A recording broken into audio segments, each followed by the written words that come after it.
ઉમેદવાર મધુ શ્રીવાસ્તવે ઉમેદવારી પાછી ખેંચી. અપક્ષ ઉમેદવાર મધુ શ્રીવાસ્તવે ઉમેદવારી પાછી ખેંચી. અપક્ષ ઉમેદવાર પૂર્વ ધારાસભ્ય મધુ શ્રીવાસ્તવ પોતાની ઉમેદવારી પત્રક પાછું ખેંચી લીધું.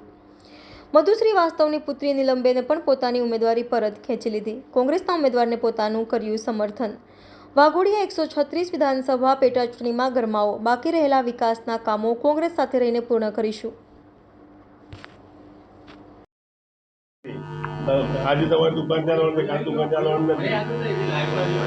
ના હવે થોડું બોલાય યાર. અરે કાલે તમારી બહેરી જોડે રહેવાના છો કે છૂટા ચાલો કરો એ પૂછવાનું છે પછી યાર.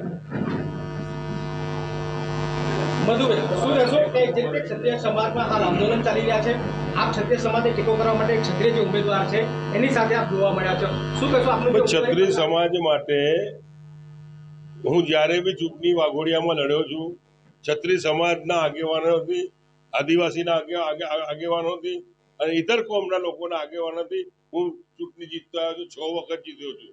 અને ક્ષત્રિય સમાજમાં આખા ગુજરાતના આખા હિન્દુસ્તાનમાં ચાલી રહ્યું છે.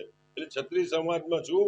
ક્ષત્રિય સમાજમાં અમારી કાસ્ટના સુભાષચંદ્ર બોઝ હતા, અમારી કાસ્ટના સ્વામી વિવેકાનંદ હતા.